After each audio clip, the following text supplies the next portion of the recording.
Hello दोस्तों, स्वागत है आपका हमारे YouTube channel target exam only में। आज की क्लास में हम डीएलएड फर्स्ट सेमेस्टर किसमें डीएलएड फर्स्ट सेमेस्टर में हम अपने प्रशिक्षु बैच के बारे में क्या देखेंगे। आज हम देखेंगे संस्कृत सब्जेक्ट को। क्या देखेंगे?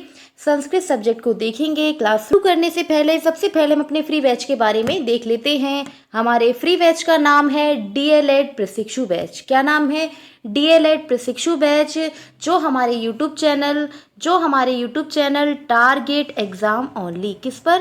टारगेट एग्ज़ाम ओनली पर फ्री ऑफ कॉस्ट चलाया जा रहा है।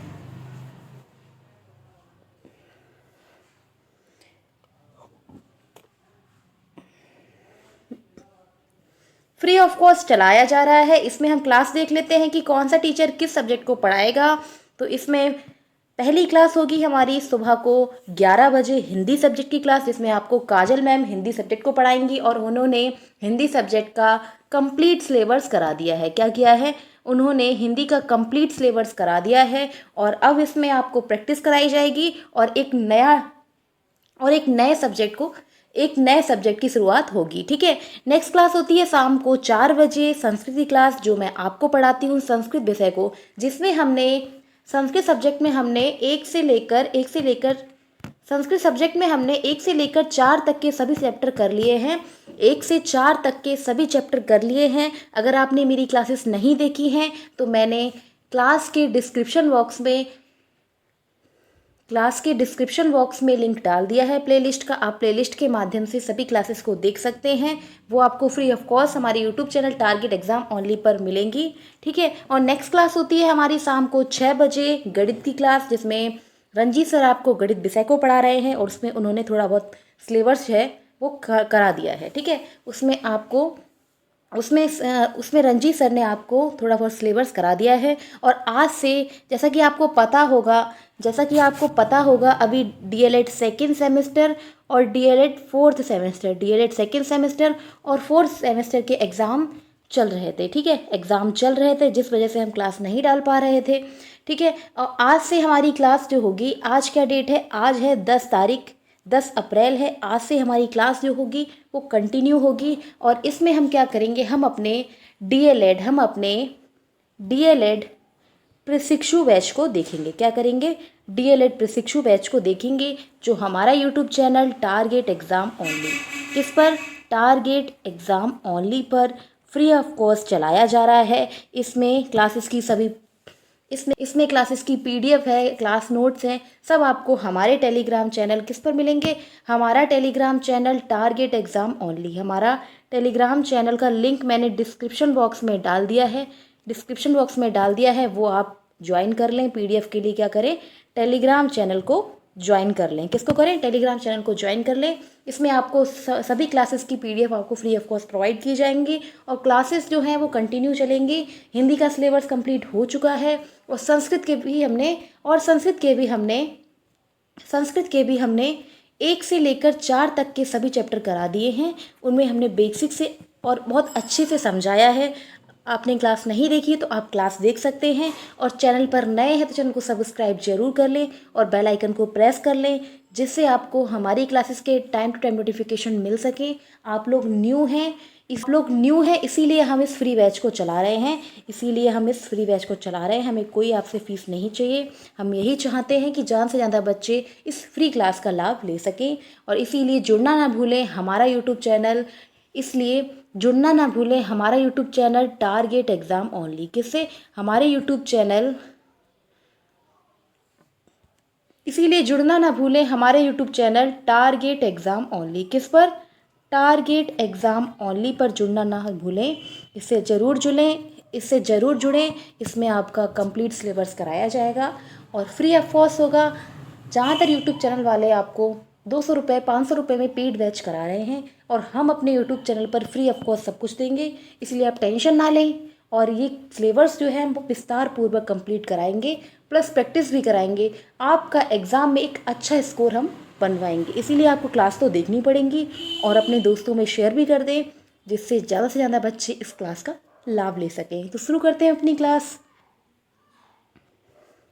आज हम क्या देखेंगे? आज हम देखेंगे संस्कृत में 1 से 30 तक की गिनतियाँ। क्या देखेंगे? आपके सिलेबस में 1 से 20 तक की गिनतियाँ दी हैं। कितनी दी हैं? 1 से 20 तक की गिनतियाँ दी हैं और हमारा टारगेट है कि आपका जो भी क्वेश्चन आए वो हमारी क्लासेस से ही आए। तो इसीलिए हम क्या करेंगे? इसीलिए आज हम 1 से 30 तक की गिनतियों को देखेंगे, क्योंकि इसके माध्यम से क्या होगा, कोई भी क्वेश्चन आपका निकल ना जाए। इसीलिए सिलेबस में 1 से 20 तक दिया है और आज हम आपको कराएंगे 1 से 30 तक की गिनतियाँ जो होंगी संस्कृत में। ठीक है, तो देख लेते हैं। एक को संस्कृत में कहते हैं, एक को संस्कृत में, यानी कि वन को संस्कृत में क्या कहते हैं? वन को संस्कृत में कहते हैं एका। क्या कहते हैं? एका। दो को कहते हैं दो। दो को क्या कहते हैं? द्वा भी कहते हैं और द्विवी कहते हैं। और क्या कहते हैं? और द्विवी कहते हैं। तीसरा क्या है? तीसरा, इसको हिंदी में हम तीसरा कहेंगे और डिजिट में क्या कहेंगे? इसको 3 कहेंगे। ठीक है, संस्कृत में इसको क्या कहते हैं? संस्कृत में इसको कहते हैं त्रि। क्या कहते हैं? त्रि या त्रय। एग्जाम में आप किसी भी प्रकार से लिख सकते हैं, दोनों ही प्रकार एकदम ठीक हैं। ठीक है, नेक्स्ट देखते हैं। नेक्स्ट है हमारा 4 को क्या कहते हैं संस्कृत में? 4 को संस्कृत में कहते हैं चतवारा। क्या कहते हैं? चतवारा। क्या कहते हैं? चतवारा भी कहते हैं और चतुर भी कहते हैं ठीक है, नेक्स्ट है 5 को संस्कृत में कहते हैं पंचम। क्या कहते हैं? पंचम भी कहते हैं और पंच भी कहते हैं। और क्या कहते हैं? पंच भी कहते हैं।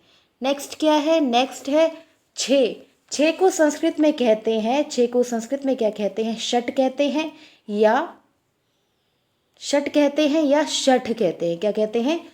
षट कहते हैं या फिर षठ कहते हैं। क्या कहते हैं? षट कहते हैं। इसी प्रकार से 7 को संस्कृत में क्या कहते हैं? 7 को संस्कृत में कहते हैं सप्तन। क्या कहते हैं? सप्तन। 8 को क्या कहते हैं? 8 को कहते हैं अष्टन या अष्ट। अष्टन, अष्ट या अष्टन। क्या कहते हैं? अष्ट या अष्टन। नेक्स्ट देखते हैं। नेक्स्ट है 9 को संस्कृत में क्या कहते हैं? 9 को संस्कृत में कहते हैं नवन। क्या कहते हैं? नवन भी कहते हैं और नव भी कहते हैं। और क्या कहते हैं? नव कहते हैं। 10 को संस्कृत में कहा जाता है दशम। क्या कहते हैं? दशम या फिर दशन ठीक है, तो यहाँ तक हमने क्या किया? अभी हमने 10 तक की गिनतियाँ देख ली है। अब हम इसका क्या करेंगे? अब हम इसका रिवीजन करेंगे। इसको अब हम मिटा देते हैं और अब हम फिर से लिख के देखते हैं। ठीक है, इसको हम क्या करेंगे? अब हम इसको मिटा देते हैं और फिर से इसको लिखेंगे। आप लोग भी यही करें। आप लोग अपनी कॉपी में इनको बार बार लिख के देखें, जिससे आपको ये बहुत ही जल्दी याद हो जाए और एग्ज़ाम में आपका 1 से 2 नंबर का जो क्वेश्चन है वो बिल्कुल छूटे ना। ठीक है, तो 1 को मैंने क्या बताया? 1 को मैंने आपको बताया कि संस्कृत में 1 को कहते हैं एका। क्या कहते हैं? एका। इसी प्रकार से 2 को संस्कृत में क्या कहते हैं? 2 को संस्कृत में कहते हैं द्वि या दो। क्या कहते हैं? द्वि या दो। क्या कहते हैं? द्वि या दो। 3 को संस्कृत में कहते हैं त्रि। 3 को संस्कृत में क्या कहते हैं? त्रि कहते हैं। और क्या कहते हैं? और कहते हैं त्रय। क्या कहते हैं? त्रय। तो 3 को संस्कृत में क्या कहते हैं? त्रि या फिर त्रय। क्या कहते हैं? त्रि या फिर त्रय। नेक्स्ट देखते हैं। नेक्स्ट क्या है? नेक्स्ट है 4। नेक्स्ट क्या है? 4। इसको भी हम मिटा देते हैं और एक बार फिर से लिखते हैं, जिससे आप इनको बहुत ही अच्छी तरीके से याद कर लें। ठीक है, 4 को संस्कृत में क्या कहते हैं? 4 को संस्कृत में कहते हैं चतवारा। क्या कहते हैं? चतवारा। क्या कहते हैं? चतवारा या चतुर। लेकिन इम्पॉर्टेंट क्या है? इम्पॉर्टेंट है चतवारा। आप चतवारा ही याद करें, क्योंकि एग्ज़ाम में ये आपसे बहुविकल्पीय टाइप में भी पूछ लिया जाता है कि चतवारा को हिंदी में क्या कहते हैं, या फिर आपको गिनतियाँ लिखने को दी जाएंगी तो आप उनको गिनतियाँ करें। ठीक है, या फिर आपको गिनतियाँ लिखने को दी जाएंगी तो आप गिनती लिखनी पड़ेंगी, तो आपको गिनतियों को लिखना होगा। नेक्स्ट क्या है? नेक्स्ट है 5 नंबर पे। 5 को क्या कहते हैं संस्कृत में? 5 को संस्कृत में कहते हैं पंचम। क्या कहते हैं? पंचम या पंच। क्या कहते हैं?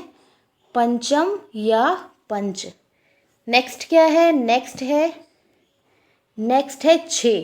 6 को संस्कृत में कहा जाता है षठ।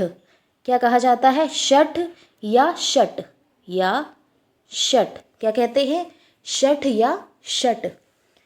नेक्स्ट हमारा क्या है? नेक्स्ट है 7। 7 को संस्कृत में क्या कहते हैं? 7 को संस्कृत में कहते हैं सप्तन। क्या कहते हैं? सप्तम। क्या कहते हैं? सप्तम। इसी प्रकार से 8 को क्या कहते हैं? 8 को कहते हैं अष्ट। में हम क्या करेंगे? माँ का प्रयोग करेंगे। क्या करेंगे? अष्ट में माँ का प्रयोग करेंगे। तो अभी हमने क्या देखा? एक बार फिर से हम रिवीजन कर लेते हैं। अभी हमने देखा कि 1 को हिंदी में क्या कहते हैं? 1 को संस्कृत में कहा जाता है। अभी हमने क्या देखा? अभी हमने देखा कि 1 को संस्कृत में कहते हैं एका। 2 को संस्कृत में कहा जाता है द्वि या दौ। क्या कहा जाता है? द्वि या दौ। 3 को क्या कहते हैं? 3 को कहते हैं त्रि या त्रय। क्या कहते हैं? त्रि या फिर त्रय। नेक्स्ट क्या देखा? नेक्स्ट हमने देखा 4। 4 को संस्कृत में कहते हैं चतवारा। क्या कहते हैं? चतवारा कहते हैं या फिर चतुर कहते हैं। ये इतना इम्पोर्टेंट नहीं है जितना कि इम्पोर्टेंट चतवारा है। जितना कि इम्पोर्टेंट क्या है? चतवारा है। 5 को संस्कृत में क्या कहा जाता है? 5 को संस्कृत में कहते हैं पंचम या पंच। क्या कहते हैं? पंचम या पंच। इसी प्रकार से 6 को संस्कृत में कहते हैं षठ या षट। क्या कहते हैं? षठ या षट। ठीक है। 7 को कहते हैं सप्तन। 8 को कहते हैं अष्टम। क्या कहते हैं? अष्टम कहते हैं। अब हम नेक्स्ट देखते हैं, आगे देखते हैं। नेक्स्ट क्या है हमारा? इसको मिटा देते हैं और एक बार फिर से इसको हम लिखते हैं। ठीक है। नेक्स्ट है 9।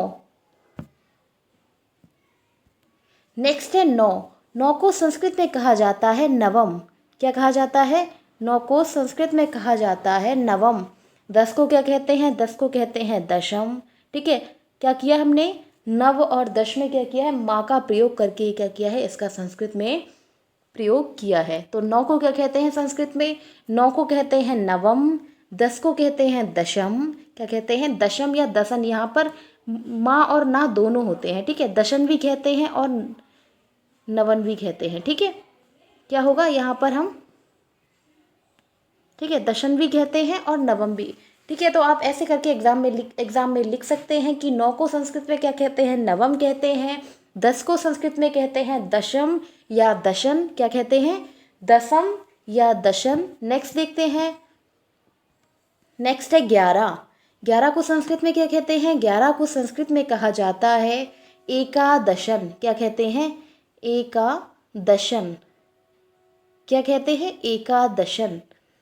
11 को संस्कृत में क्या कहते हैं? एकादशन। 12 को कहते हैं द्वादशन। क्या कहते हैं? द्वादशन। क्या कहते हैं? द्वादशन। अब नेक्स्ट देखते हैं। नेक्स्ट है 13। 13 को संस्कृत में क्या कहते हैं? त्रयोदशन। क्या कहते हैं? त्रयोदशन। तो इसको आप याद कैसे करेंगे? इसको आप याद करेंगे जैसे दसन है। ठीक है। ये हमारा क्या हो गया? 10 को कहते हैं दसन। 10 को क्या कहते हैं? दसन। और 1 से 10 तक की आपने गिनतियाँ याद ही की होंगी। 1 से 10 तक की गिनतियाँ आपने याद ही की होंगी कि 1 से 10 तक गिनतियाँ क्या थी कि 1 को एका कहते हैं, 2 को द्वि या दो कहते हैं, 3 को त्रय या फिर त्रय कहते हैं, त्रौ या फिर त्रि कहते हैं। ठीक है। नेक्स्ट क्या है? नेक्स्ट है 4 को चतवार कहते हैं, 5 को पंचम कहते हैं, षट को षट कहते हैं यानी कि 6 को षट कहते हैं, 7 को सप्तन, 8 को अष्टन कहते हैं। तो इन्हीं में आपको क्या करना है? इन्हीं में आपको क्या करना है? इन्हीं में आपको दशन का प्रयोग करना है। किसका प्रयोग करना है? दशन का प्रयोग करना है। 11 से जब आप गिनतियों को शुरू करेंगे तो आप क्या करेंगे? दशन का प्रयोग करेंगे। जैसे एक में हमने क्या किया? दशन का प्रयोग किया। तो क्या हो जाएगा? एका। क्या हो जाएगा? एका दशन। ये क्या हो गया? इसको क्या कहते हैं? 11 को संस्कृत में क्या कहते हैं? एका दशन। तो हमने क्या किया? 11 यानी कि 1 को संस्कृत में क्या कहते हैं? एका कहते हैं। और 10, ठीक है, 11 यानी कि 10 जुड़ा हुआ है, 10 और 1 11। तो क्या हो जाएगा? एका दशन। क्या होगा? एका दशन। इसी इसी प्रकार से दो को क्या कहेंगे, इसी प्रकार से दो को कहेंगे द्वादशन। क्या कहेंगे, संस्कृत में दो को क्या कहते हैं, द्वि कहते हैं या दो कहते हैं। तो इसी प्रकार से क्या हो जाएगा, द्वादशन। क्या होगा, द्वादशन। इसी प्रकार से त्रयोदशन, चतुर्दशन, पंचदशन। ठीक है, तो इसी प्रकार से इनको हम क्या करेंगे, देखेंगे। इसी प्रकार से हम इनको देखेंगे। ठीक है, तो यहाँ पे हमने क्या देखा, यहाँ पर हमने देखा कि 13 को क्या कहते हैं, त्रयोदशन। ठीक है, जैसे आपने 1 से 10 तक की गिनती याद की कि एका, द्वि, त्रि, चतुर, पंचम, षष्ठम, अष्टम, नवम, दसम। ठीक है, तो इसमें क्या करना है, 11 से जो शुरू होंगी गिनतियाँ उनमें आपको क्या करना है, जैसे एका, एक को क्या कहते हैं, एका कहते हैं, और 10 में क्या जोड़ देंगे, दशन। ठीक है, तो 11 को क्या हो जाएगा, 11 का हो जाएगा एकादशन। इसी प्रकार से 12 का क्या होगा, इसी प्रकार से 12 का होगा द्वादशन। ठीक है, क्या होगा, द्वादशन। इसी प्रकार से 13 त्रयोदशन। क्या कहते हैं, त्रि या त्रा कहते हैं। 3 को क्या कहते हैं संस्कृत में, त्रि या फिर त्रा कहते हैं। तो इनमें हमने क्या किया, 13 को क्या कहेंगे, इनमें क्या होता है जिसमें 10 की वो आए, जिसमें 10 तक की गिनती आती है, जैसे कि 10 है, 11 है, 12 है। ठीक है, तो उनमें किसका प्रयोग करते हैं, उनमें हम दशन का प्रयोग करते हैं। किसका प्रयोग करते हैं, दशन का प्रयोग करते हैं। नेक्स्ट देखते हैं, नेक्स्ट गिनती हमारी क्या है, नेक्स्ट है 14। नेक्स्ट क्या है, नेक्स्ट है 14। 14 को संस्कृत में कहते हैं चतुर्दशन। क्या कहते हैं, चतुर्दशन। ठीक है, चतुर मैंने आपको बताया था 4 में, 4 में मैंने आपको क्या बताया था, चतुर बताया था। तो ये रा जो है वो दा के ऊपर चला गया, कहाँ चला गया, ये रा जो है वो कहाँ चला गया, दा के ऊपर चला गया। ठीक है, तो ये क्या हो जाएगा, ये हो जाएगा चतुर्दशन। इसको एक बार फिर से लिख देते हैं, इसको एक बार फिर से लिख देते हैं। ठीक है, तो 14 को क्या कहेंगे, 14 को कहेंगे चतुर्दशन। क्या कहेंगे, चतुर्दशन। क्या कहेंगे, चतुर्दशन। ठीक है, इसी प्रकार से 15 को क्या कहेंगे, इसी प्रकार से 15 को क्या कहेंगे, 15 को कहेंगे पंचदशन। क्या कहेंगे, पंचदशन। इनमें क्या प्रयोग होगा, इनमें दशन का प्रयोग होगा। किसका प्रयोग होगा, दशन का प्रयोग होगा। और जब 1 से 10 तक की गिनती होती है तो उनमें माँ या फिर ना का प्रयोग किया जाता है। किसका, लास्ट में किसका प्रयोग करते हैं, माँ का या फिर ना का प्रयोग करते हैं 1 से 10 तक गिनती में। किसमें, 1 से 10 तक की गिनती में। और 10 से 20 तक की गिनती में क्या करते हैं, 10 से 20 तक की या फिर 19 तक की गिनतियों में क्या करते हैं, दशन का प्रयोग करते हैं। अंतिम में क्या किसका प्रयोग करते हैं, दशन का प्रयोग करते हैं। ठीक है, इसी प्रकार से 16, इसी प्रकार से 16 को संस्कृत में क्या कहते हैं, 16 को संस्कृत में कहते हैं षोडशन। क्या कहते हैं, षोडशन। क्या कहते हैं, षोडशन। ठीक है, 17 को कहते हैं सप्तदशन। क्या कहते हैं, 17 को कहते हैं सप्त। ठीक है, 7 को क्या कहते हैं, सप्त कहते हैं या सप्तम कहते हैं।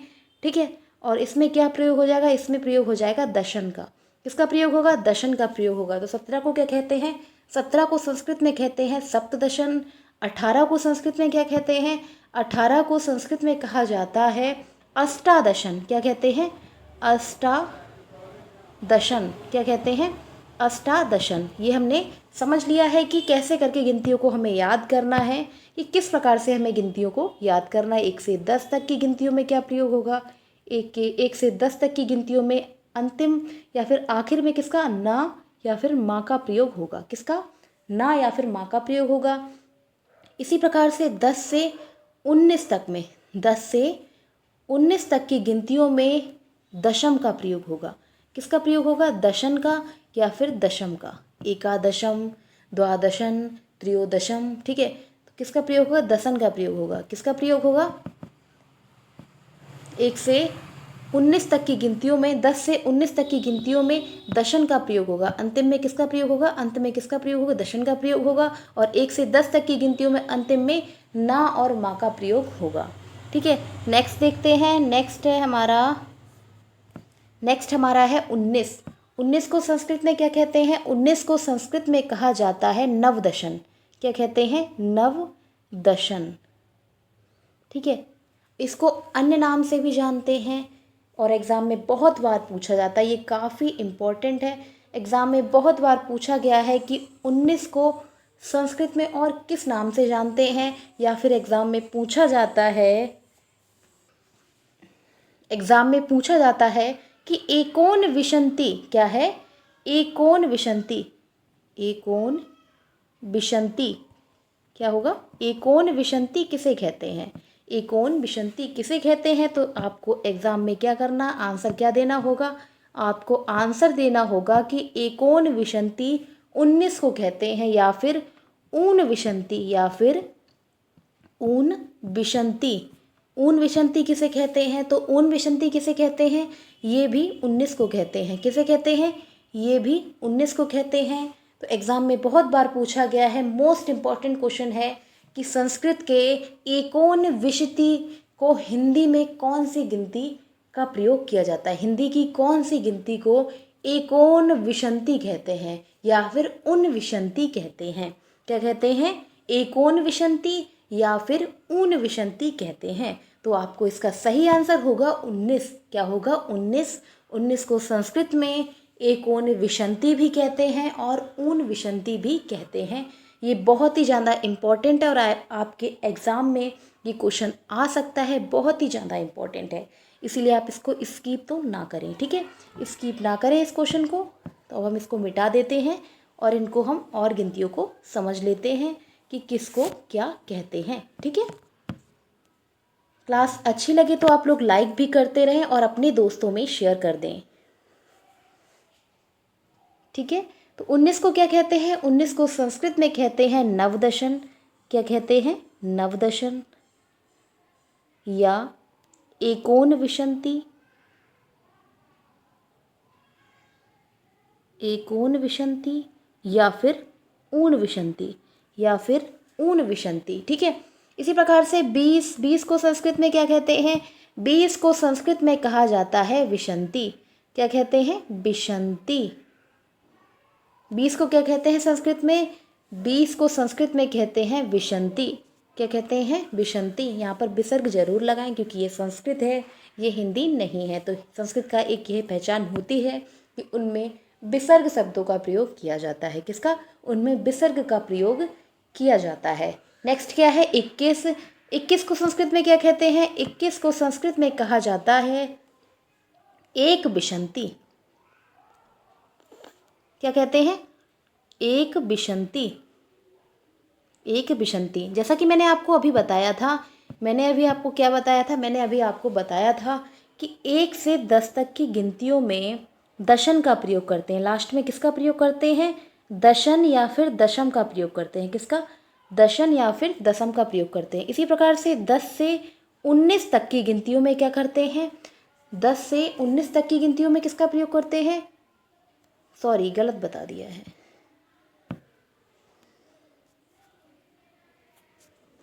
ठीक है, मैंने आपको गलत बता दिया है। 1 मिनट, एक बार फिर से देखते हैं। मैंने आपको ऊपर बताया था कि अब हम एक बार फिर से देख लेते हैं कि मैंने आपको बताया था इसको याद करने की ट्रिक क्या है। इसको याद करने की ट्रिक बहुत ही ज़्यादा आसान है और इसी में दी गई है कि 1 से 10 तक के जो गिनतियाँ होती हैं उनमें अंतिम शब्द क्या आता है? उनमें अंतिम शब्द क्या होता है? ना और माँ का प्रयोग होता है। किसका? जैसे कि एका, द्वि, त्रि, चतुरम, पंचम, षटन, अष्टन, नवन, दशन। ठीक है, तो ना और माँ का प्रयोग होता है। इसी प्रकार से 10 से 19 तक की गिनतियों में, इसी प्रकार से 10 से 19 तक की गिनतियों में किसका प्रयोग करते हैं? दशन का प्रयोग करते हैं। किसका प्रयोग करते हैं? दशन या दशम का प्रयोग करते हैं। इसी प्रकार से अभी हमने क्या देखा? अभी हमने 20 से ऊपर तक की गिनतियाँ देखी। तो 20 से 29 तक की गिनतियाँ, कहाँ तक? 20 से 29 तक की गिनतियों में अंतिम में क्या प्रयोग होता है? विशंति। किसका प्रयोग करते हैं? विशंति का प्रयोग करते हैं। ठीक है, तो ये इसकी पहचान होती है और आप इसको बहुत ही ज़्यादा आसान तरीके से इसको पहचान सकते हैं कि जिसमें ना और माँ आए तो 1 से 10 तक की गिनतियाँ होंगी और जिसमें दशन या दशम आए क्या करें? जिसमें क्या हो? जिसमें दशन या दशम आए वो क्या होंगी? 1 से 19 तक की गिनतियाँ होंगी। इसी प्रकार से 20 से 29 तक की गिनतियों में के अंतिम शब्द क्या होता है? अंतिम शब्द होता है विशंति। क्या होता है? विशंति होता है। ठीक है, हम आगे देखते हैं। नेक्स्ट है हमारा 22 नंबर। 22 नंबर को क्या कहते हैं? 22 को संस्कृत में कहते हैं द्वा विशंति, द्वा विशंति क्या कहते हैं, द्वा विशंति। इनमें विसर्ग जरूर लगेगा लास्ट में, ठीक है, इनमें लास्ट में विसर्ग जरूर लगेगा। नेक्स्ट हमारा क्या है, नेक्स्ट है हमारा 23 नंबर। 23 को क्या कहते हैं, 23 को संस्कृत में कहा जाता है त्रयो विशंति। क्या कहते हैं, त्रयो विशंति। क्या कहते हैं, त्रयो विशंति। तो इसमें हमने क्या देखा, हमने देखा कि नवम 19 को क्या कहते हैं, नवदशन कहते हैं, या फिर एकोन विशंति भी कहते हैं और ऊन विशंति भी कहते हैं, ठीक है।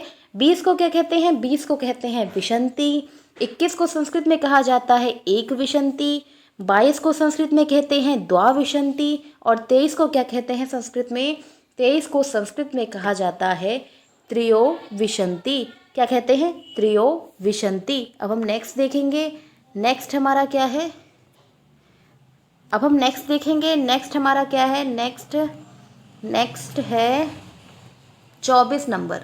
24 को संस्कृत में क्या कहते हैं, नंबर 24 नंबर पे क्या है, 24 नंबर को क्या कहते हैं, 24 को संस्कृत में क्या कहते हैं, 24 को संस्कृत में कहते हैं चतुविशंति। क्या कहते हैं, चतुविशंति। क्या कहते हैं, चतुविशंति कहते हैं। इसी प्रकार से 25 को क्या कहते हैं, 25 को पंचविशति कहते हैं। क्या कहते हैं, पंचविशति कहते हैं। 25 को क्या कहते हैं, 25 को कहते हैं पंचविशति कहते हैं। 25 को संस्कृत में क्या कहते हैं, पंचविशति कहते हैं, ठीक है। इसी प्रकार से 26 को भी क्या कहेंगे, 26 को कहेंगे षड विशंति। क्या कहेंगे, षड विशंति कहेंगे, ठीक है। इसी प्रकार से आप संस्कृत में गिनतियों को लिख सकते हैं। 27 को क्या कहते हैं, सप्त। क्या करेंगे, आप इसमें सप्त लिखेंगे और इसमें विशंति को जोड़ देंगे। 20 को क्या कहते हैं, 20 को संस्कृत में कहा जाता है विशंति। तो इनमें हम अंत में क्या जोड़ते हैं, अंत में हम विशंति का प्रयोग करते हैं। इसी प्रकार से 28 को कहेंगे अष्ट विशंति। क्या कहेंगे, 28 को अष्ट विशंति कहेंगे। नेक्स्ट देखते हैं, लास्ट हमारा क्या है, लास्ट हमारा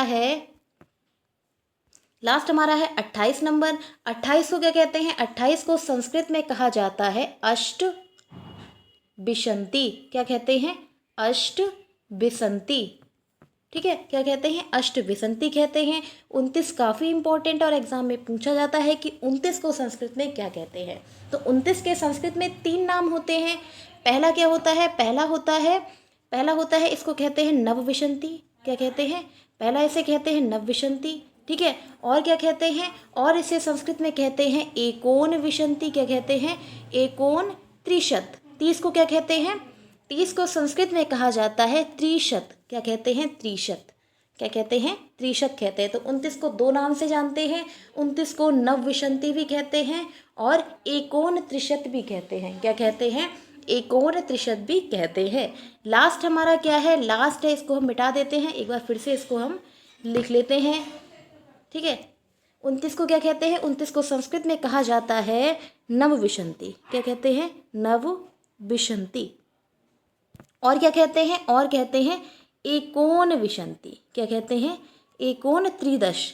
क्या कहेंगे, एकोन त्रिशत कहेंगे, क्योंकि संस्कृत में 30 को क्या कहते हैं, संस्कृत में 30 को क्या कहा जाता है, 30 को कहा जाता है त्रिशंत। क्या कहते हैं, त्रिशत। क्या कहते हैं, त्रिशत कहते हैं, ठीक है। तो आज हमने क्या देखा, आज हमने देखा अपनी क्लास में, आज हमने क्या सब्जेक्ट पढ़ा, हमने संस्कृत सब्जेक्ट को पढ़ा। और संस्कृत में हमने 1 से 30 तक की गिनतियों को देखा, जिसमें हमने इनको विस्तार पूर्वक जाना। 10 तक में क्या करते हैं, 1 से 10 तक की गिनतियों में ना और माँ का प्रयोग करते हैं। 10 से 19 तक की गिनतियों में दशन का प्रयोग करते हैं। किसका प्रयोग करते हैं, दशन का प्रयोग करते हैं। इसी प्रकार से 20 से लेकर 29 तक की गिनतियों में, 20 से लेकर 29 तक की गिनतियों में विशंति का प्रयोग करते हैं। और 30 को संस्कृत में क्या कहते हैं, त्रिशता कहते हैं। क्या कहते हैं, त्रिशता कहते हैं। मैं आशा करती हूँ आपको मेरी क्लास अच्छी लगी होगी। तो आज हमने क्या देखा, आज हमने गिनतियों को देखा है। आज की क्लास में हमने गिनतियों को देखा। कौन सी गिनती देखी, संस्कृत की गिनतियों को देखा है। इससे हमारा क्या हो गया, एक चैप्टर कंप्लीट हो गया है। और एग्ज़ाम में आपको क्वेश्चन यहीं से बनेगा। इसीलिए हमारी क्लास को ज़रूर देखें और क्लास अच्छी लगे तो लाइक शेयर सब्सक्राइब करें और अपने दोस्तों में क्लास को शेयर ज़रूर कर दें, क्योंकि ये क्लासेस हमारे YouTube channel target exam only पर, किस पर, हमारा YouTube channel target exam only. किस पर? टारगेट एग्ज़ाम ओनली पर। किस पर? टारगेट एग्ज़ाम ओनली पर फ्री ऑफ कॉस्ट प्रोवाइड की जा रही हैं। और ये फ्री बैच हमारा प्रशिक्षु बैच, बैच का क्या नाम है? बैच का हमारे नाम है प्रशिक्षु बैच। यह बैच हम आपको हमारे यूट्यूब चैनल पर फ्री ऑफ कॉस्ट प्रोवाइड किया जाएगा। इसकी PDF, ठीक है, इस क्लास की PDF आपको हमारे टेलीग्राम चैनल पर फ्री ऑफ कॉस्ट प्रोवाइड की जाएगी। तो क्लास अच्छी लगे तो लाइक शेयर सब्सक्राइब करें। Thank you.